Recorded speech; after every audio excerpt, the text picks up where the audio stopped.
And no sooner had it come out of my mouth to make microneedles from hydrogels that I realized that actually, you know what, the microneedles could swell in the skin. You wouldn't need to put the drug into the needles. You could deliver the drug from a layer that would sit on the top, and this would give you the opportunity to deliver much higher doses of drug across the skin than any previous transdermal delivery systems.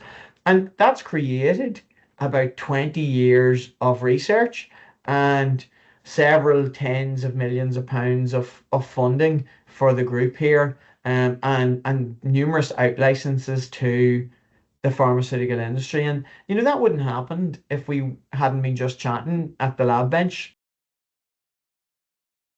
Ryan, thank you for joining me. You've got a good reputation in sort of transdermal drug delivery and in pharmaceutical science, and I think it's quite important to bring on people that have been through that journey and have that experience to come and share their sort of experience with us.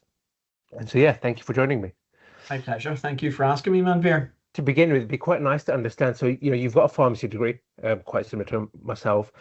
What was it that made you sort of want to do a PhD in the first place? Why did you choose that route?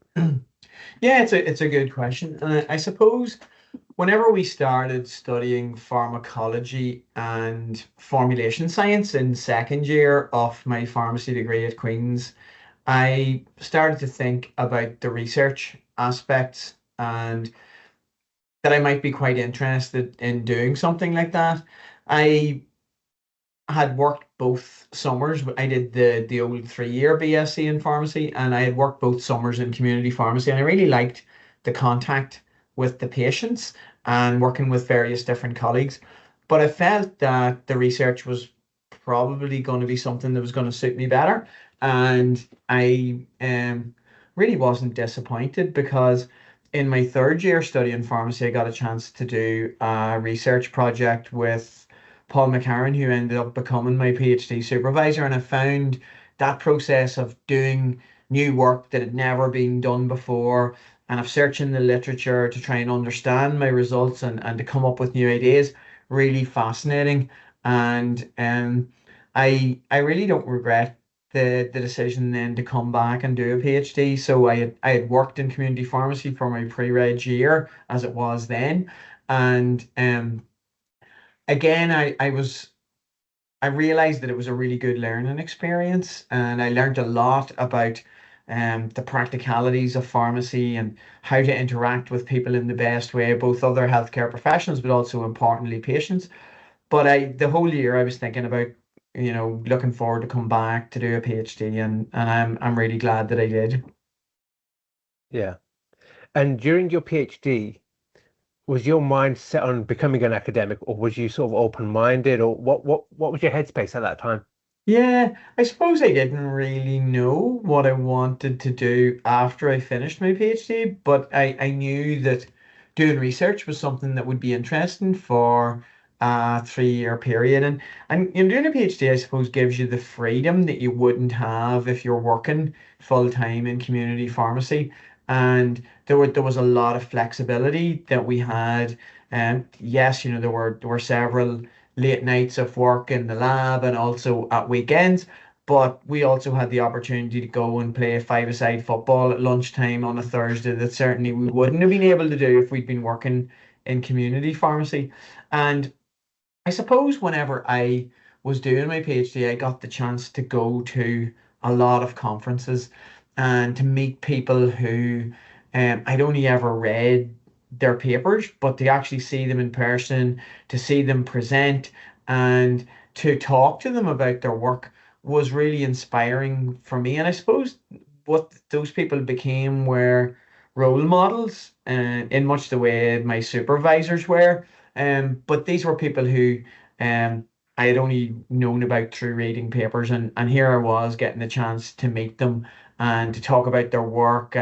And the fact that they were from many different parts of the world, I think, was really important for me because the travel aspect of academic research is something that has always really appealed to me. And that opportunity to go and collaborate with people in different countries, I think was another thing that attracted me to an academic position beyond the 3 years of the PhD. Yeah, I think we'll touch upon something you mentioned there in terms of your collaborations. But I think that's quite a unique perspective that you know that it is something that you get from your PhDs, that freedom and that time to think about what you want to do next. Whereas if you go into a conventional job, it's always a case of what's the next step or meeting deadlines. But actually having that PhD, you have that space to think. Exactly.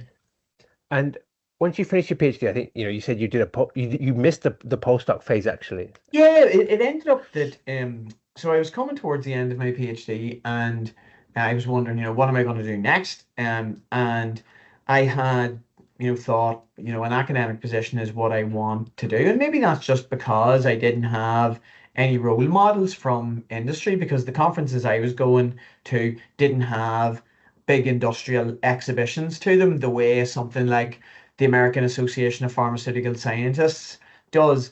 And so I really only had academic role models, and I thought, right, well, I'd want to be an academic, and I had applied for academic positions in a few other places, other than Queen's. I was waiting to do interviews, but my supervisor had some money, and he said, well, why don't you apply for a postdoc?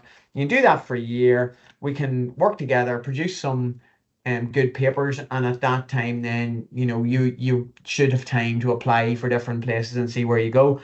But I'd been in that position for 1 month when academic positions were advertised here in the School of Pharmacy in Queen's.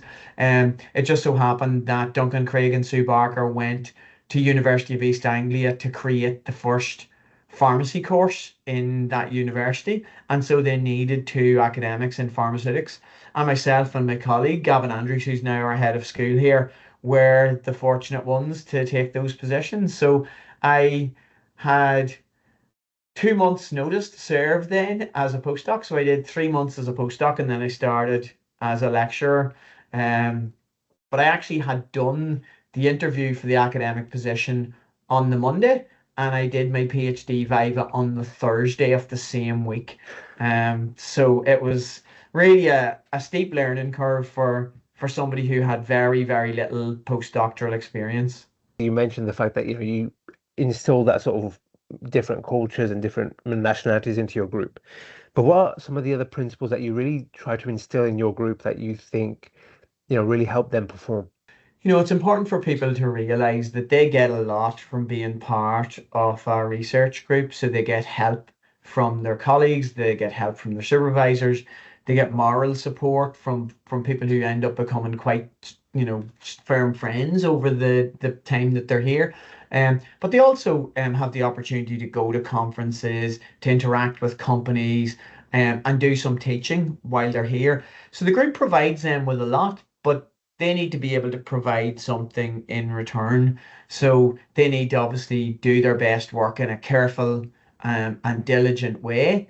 They need to organize their data properly. And they need to help their colleagues whenever they need their help.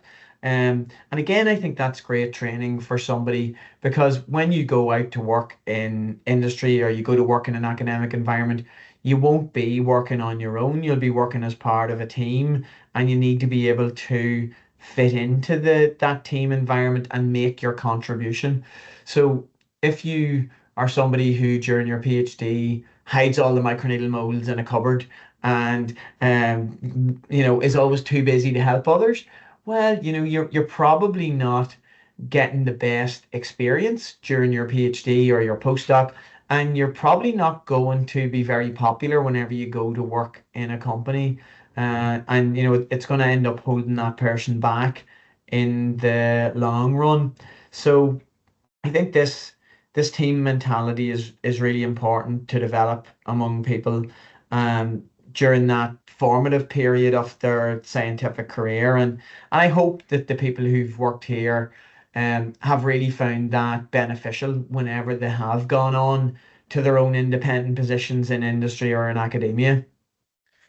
Yeah, I think that's a very important point because a lot of students get fixated on just the academic side of things, but the PhD is so much more than just sort of the research. It's about how you develop as an individual and how that transforms you to see things differently and work with people. But if you stay in that silo, you kind of miss out on those opportunities of growth and collaboration with colleagues. Absolutely, yeah, I completely agree with that, and I think it's something that is very important to me, and I hope that it's something that becomes very important to the people who work here as well. How has your supervision changed? So how have you, so you've been supervising for quite some time now, and Yeah, yeah. obviously your style's not going to be the same from day one. How has that progressed? Yeah, so I suppose whenever I started off, the group was very small and it was mostly pharmacy graduates from the School of Pharmacy here who were, only really a few years younger than me because I started as a lecturer when I was 25. So, you were supervising PhD students who were in their 20s as well.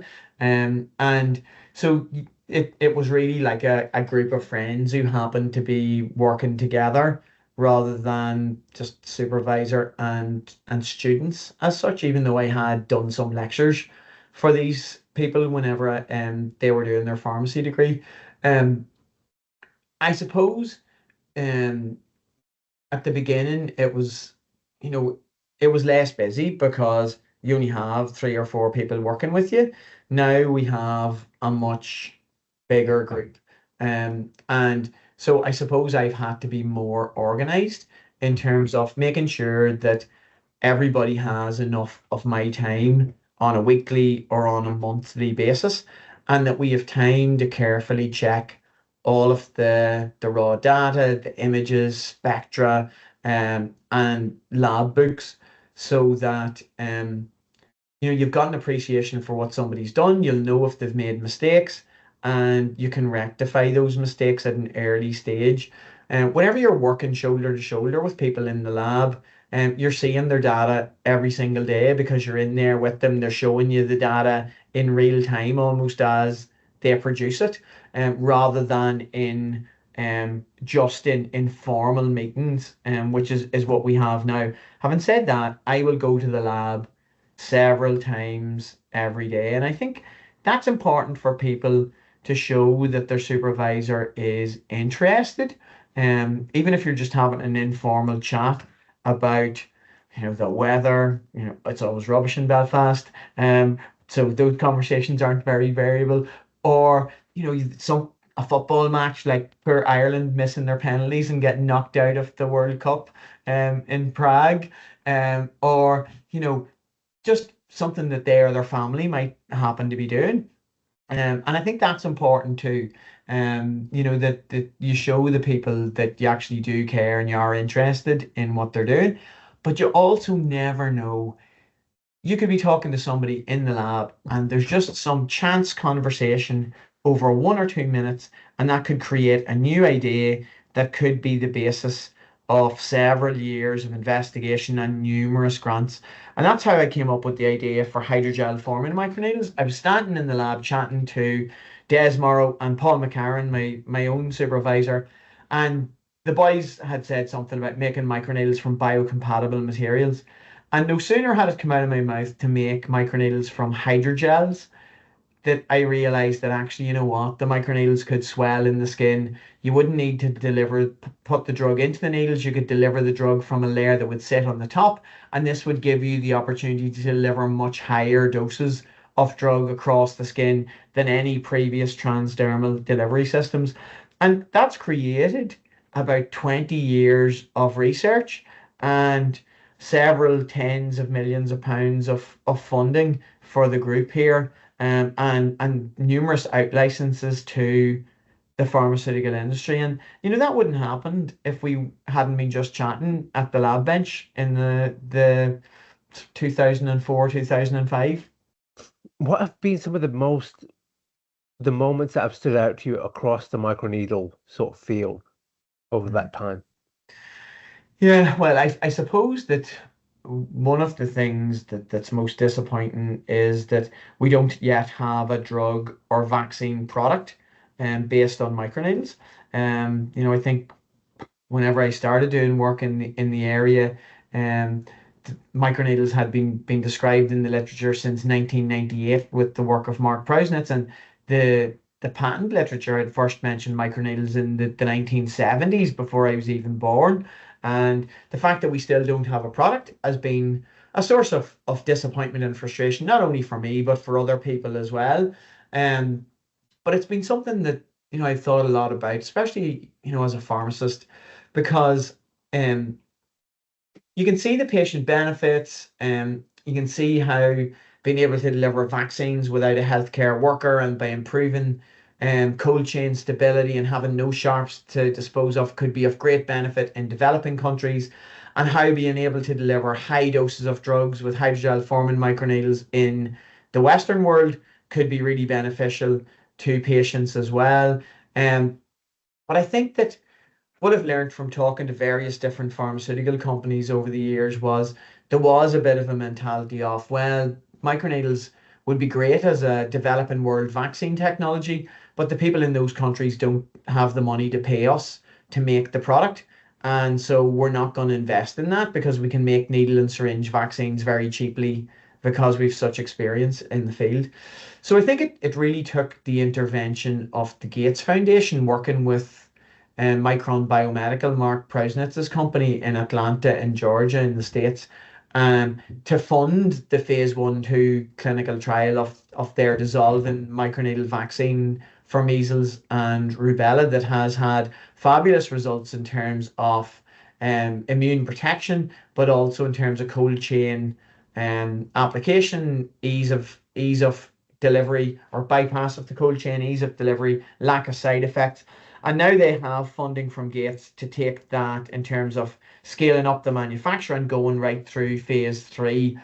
What I think is it probably will need Gates to fund Micron taking that product to FDA approval in the States or EMA approval in Europe.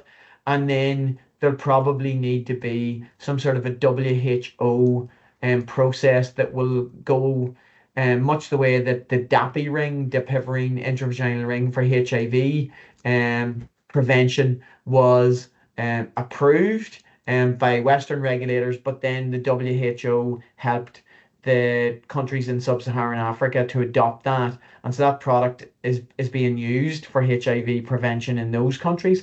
I think it may end up being something similar here, where you need collaboration between Gates to fund the product to get approved, and then WHO to support its registration in developing countries. I think once you have one product based on microneedles, it shows big pharma companies that microneedles can be scaled up, and all of the little projects they've been sponsoring in academic labs to gain an appreciation of microneedle delivery could then suddenly ramp up, because if you know somebody can make the product, you've got someone has got it through regulatory approval, it provides a roadmap.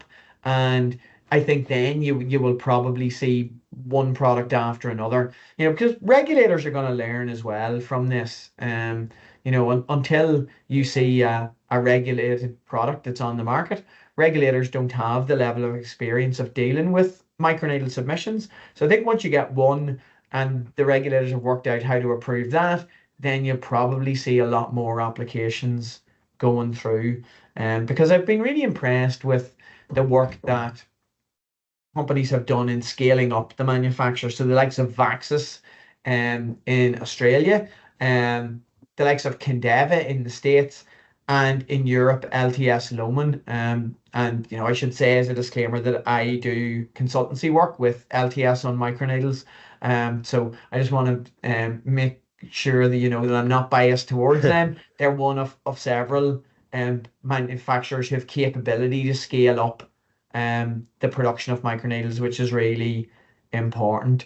And then the final development that I think that has been important has been the PATH organization working with James Burchell and Sean Kuhlman at Cardiff University to take an initiative to create a microarray patch center of excellence that brings together academics, industrialists, manufacturers, and then other key stakeholders in the pharmacopoeia and in regulators to try and work out what needs to be done to get a microneedle product on the market. So looking at the regulatory side, looking at potential quality control tests like penetration tests, drug content tests that would mirror tests you might see for hypodermic syringe or for a tablet in the pharmacopoeia.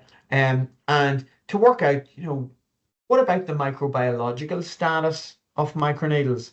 And so there's been some really interesting publications have come out of that work, and I've been glad to play a small part in that. But I think that's really advanced the regulatory science of microneedles. So I think we're hoping now that Mark and Micron will be able to see through this phase 3 trial on the measles and rubella vaccine, because that's not only going to help the field move forward, but I think it's also going to provide a lot of protection for children in sub-Saharan Africa from measles in particular, and um, they wouldn't have the challenge of having to have a healthcare worker um, who is skilled in administration of hypodermic injections and who is able to dispose of them. We wouldn't have the cold chain problems that we have with liquid vaccines. So I think that potentially there's a lot to be optimistic about in the field, and but still plenty of work to do. Yeah, I think one of the things you really mentioned there that is a point of interest is the regulatory barrier. And I was speaking to a spin out company, a science director from a spin out company, and it when you bring in novel technologies out, the biggest thing regulators worry about is that sort of risk of, approving things, but also not having the expertise because it's such a new thing. And you're right, once the regulators have approved something at least once, it creates the path for then other innovators to say, well, actually, there is a way forward. And then you also develop benchmarks as well. What do you need to measure? Because if there's nothing in place already, how do you know you're measuring the right things in terms of safety and efficacy? So yeah, hopefully, moving forward, I can see the value it would add, especially in areas where, third world countries where you've not got sharps disposals, you've not got cold storage. It definitely does add that value. Definitely. One of the other things that you mentioned as well that when we first spoke, actually, that really changed your perspective was the link you have between your clinical practice and the scientific side. And there's plenty of people that are purely science-based. There's obviously the clinical side of pharmacy and pharmaceutics, but how essentially has that changed your thought process? Yeah, I suppose it's changed it in quite a lot of ways, and very, in parallel with my academic career, I did locums on Wednesday nights for 10 years, and I interacted with many patients in that time, and I really enjoyed it. And I always made a point of trying to talk to the patients and explain their medicines to them or answer any questions that they had. But there were certainly a lot of interesting interactions where people maybe hadn't been using their medicines properly. So, maybe they'd been eating suppositories, or they hadn't been taking the cap off their inhaler before they would press the button, or they'd been spraying their cat with the inhaler because the cat was causing the shortness of breath. So things like that made me really think that if we're going to make a delivery system that is going to be sophisticated, we have to make sure that it's going to be easily explainable to somebody, and that it's going to be easy to use and not complicated. Um, because if you have a delivery system, it may well work, but if people can't understand it, or they find it uncomfortable or confusing to use, then they're not going to use it. And that means they're not going to get the benefit of it. So we've done quite a bit of patient and public involvement activities in the group here. So we have brought in parents of premature babies. We've talked to them about how microneedles might be able to replace injections in the future for premature babies, because obviously they're very ill. They get a lot of injections, um, depending on what conditions they have. We've also talked to elderly people, because people, as they get a bit older, are more likely to need more than one medicine, and will be on medicines for the rest of their lives probably. And we've talked to HIV patients, because we've had quite a few projects on using microneedles for long-acting treatment and prevention of HIV. And almost everybody who we talk to says they don't like the idea of microneedles. And I understand that, because people associate needles with pain and with being scared. And I think this is why a lot of people in the field are referring to microneedles now as microarray patches, which was a name that was suggested a long time ago.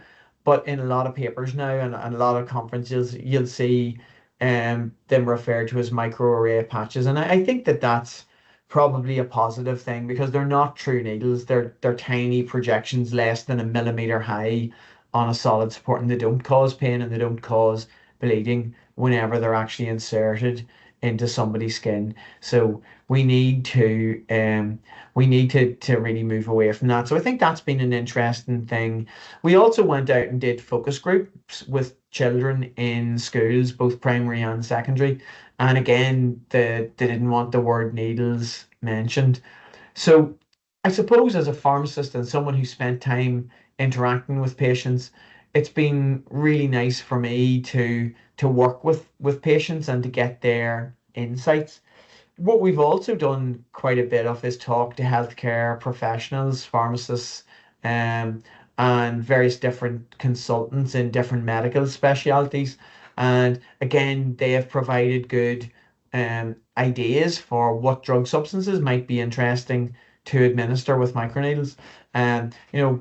The dermatology um, consultants that we work with, particularly Dr. Donal O'Kane at the Belfast Trust here, have been really helpful in making suggestions to us for different drugs that could be usefully delivered into or across the skin using microneedles. So I think that those sort of interactions that again I was used to as a pharmacist, I think are really useful and they've really helped to improve our research, but also have been an important aspect of the training of the people in the group. Because again, if you're going to work in a pharmaceutical company and you've already had that interaction with patients and other healthcare professionals and they're giving you perspectives on your delivery system, then that is brilliant experience if you're going into a product development team in a pharmaceutical company. It really helps to inform what you do.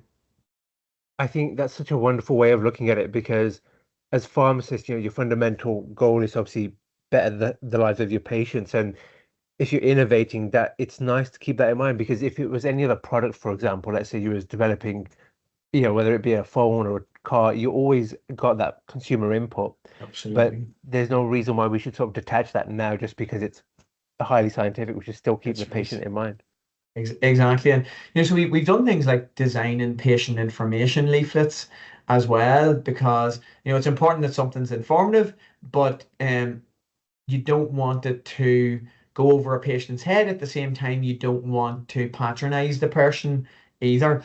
And we've also done work on pressure responsive films that would change color if and only if the correct pressure was applied. So if you're applying a large microneedle patch, maybe 10, maybe 30 square centimeters, and you need 10 newtons per square centimeter to insert the microneedles, you do not want a spring-loaded applicator that's delivering 100 or 300 newtons to somebody's skin. So what we decided was we would buy some off-the-shelf pressure-responsive films that were used in industry where you would have two contact and metal surfaces to show you where there were pressure points. So what we would have then would be one sticky layer and then one layer with red microparticles. And if and only if 20 newtons per square centimeter was exceeded, would you see the transference of the red microparticles to the white layer? And so we stuck that in the back of the microneedles. We got people to apply the patch, and then if a corner of the patch didn't turn red, they would know to apply pressure there again. And actually, 70% of the volunteers in that study said they preferred the patch that had the feedback indicator on them because that gave them feedback. Okay, I know I've inserted the microneedles correctly now. So I think that that was, again, something that was born out of my time in community pharmacy and interacting with patients. Yeah, and I think again, something as a patient needs to see that feedback because otherwise, in their mind, they always might be thinking, "Is it on? Is the patch That's sticking?" right. Right? But at least if there's an indicator that it's subtle changes that can change the way a person interacts with the medication. Yeah, you're absolutely right. And the other thing then that I had thought for many years was, how would a patient then know when to remove the patch or maybe when the dose had been delivered? And I thought, well, microneedles that dissolve or swell in the skin are relying on the action of interstitial fluid to liberate the drug substance. And so I thought, well, maybe if we could develop a moisture sensor that would be able to respond to moisture moving up through the microneedles to the base plate upon which they sit, that would give the person a color change that would be able to say, okay, the microneedles have been inserted. And if you could then get a subsequent color change that would only occur when the needles had dissolved or fully swelled, then that would give you then an indication, okay, the dose has been delivered. I can remove the patch, and that might be useful in a developing world context or in a context where you're not going to rely on a person to time how long to leave the patch on. So I thought first of all about these mobile phone sensors where somebody brings their mobile phone back to the shop and said my phone won't work, I need a new phone. But whenever the person in the phone shop takes it apart, the moisture sensor has changed color. So that means they've dropped the phone down the toilet or something like that. So Yeah. actually, it was their own fault that it didn't work. It wasn't actually a faulty phone. So I researched that for a while, and then I was really lucky that Huan Lee arrived to do her PhD, and she showed great tenacity in developing um, a bespoke moisture sensor that was built into the base plate of the microneedles. So she took silica particles and she placed a particular non-toxic dye within those particles. And then when the moisture would come up, you would get an initial color change. And then when the microneedles had fully dissolved or swelled, you would then get a second color change. So Huan finished her PhD and was recently awarded a Royal Academy of Engineering Entrepreneurial Fellowship to take the patent that she had granted based on her PhD work through to a spin out company. And she is now working on the overall plan for that company and of generating additional data to support any fundraising round that she will go through. So I think that that could be something that would be added on to anybody's microneedles, that it wouldn't have to be a technology that would only be embedded in our microneedles. It could be an off-the-shelf moisture sensor that could be integrated into any microneedle formulation and that would tell a patient when the microneedles have delivered their dose. And I think that can be something very positive for the field. And if anybody can deliver it, it's Huan. She is an absolute dynamo. Yeah, no, I think that being a technology in itself is quite a handy thing to have, right? Because it doesn't have to be part of the one microneedle. It can be in itself a technology, which, like I said before, is something so useful for patients, especially when you're thinking of different patient populations, for example, pediatrics. You as a parent, you'd want to know, is it working, right? It just gives that assurance. Absolutely. And I think that's what people will want to see, that they'll want assurance that the microneedles have been inserted and then ideally that the dose has been delivered. And I think that could be a really nice addition. And what you want to do when you're working those additions in is you want this to be something that can be very manufacturable, that isn't going to be something that's going to add considerable expense to the final product. And I've been really lucky to see microneedle manufacture done at LTS and also to interact with the Condeva team about microneedle manufacture on a scaled up basis. And because both of those companies have quite a lot of experience of making conventional transdermal patches, it's been interesting to see their approach to scaled up and filling of microneedle molds, drying of the gel, addition of backing layers, and packaging.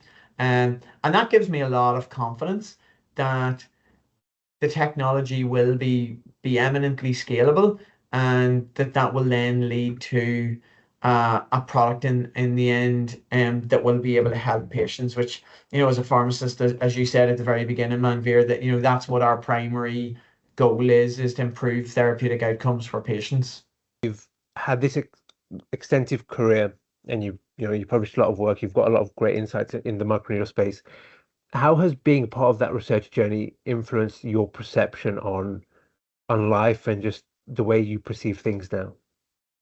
Yeah, it's a really nice question. I suppose I really enjoyed what I have been doing here, and I certainly have learnt a lot from the various different people that I've worked with, both students and colleagues.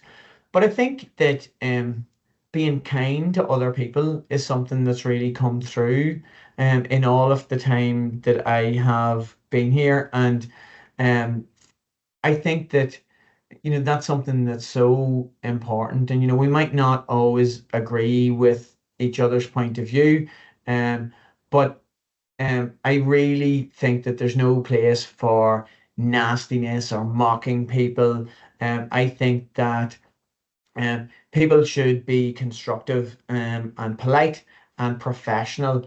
And I've seen so many students who are having particular problems with their work or problems in their personal life. And I would like to think that I have shown them kindness and support in the time that I've been here, because certainly it was something that I've really appreciated from colleagues and mentors here. Um, my my biggest mentor, David Wolfson, was always very kind with me, very constructive and very positive, even though he had very exacting high standards. And I was every time I left his office, I always felt encouraged, even though he was might have been telling me off about something that I had done in the wrong way. I um, I always felt encouraged by the way that he would have approached the situation. So I think being kind to one another is something that's very important to me, and it's something that I would really encourage in anybody who has come through the group here. Um, and hopefully, some of that has rubbed off on people, and that they will you know, continue to be kind to other people no matter what aspect of the profession they end up going into. I think that's a lovely way to sort of for us to conclude. I think it's a very nice message as well to be kind and to use that in all walks of, whatever you do moving forward. So thank you for saying that. I've been reaching out to a range of people just because I think the main aim of this was to bring together as many people as I could from different walks of life because you don't necessarily know what each person is thinking. So to bring them together and get an insight into them and what they're thinking and their experience, I think it's a wonderful way to learn from each other. And yeah, so thank you as well for being a part of this. My pleasure. Thank you, Manveer.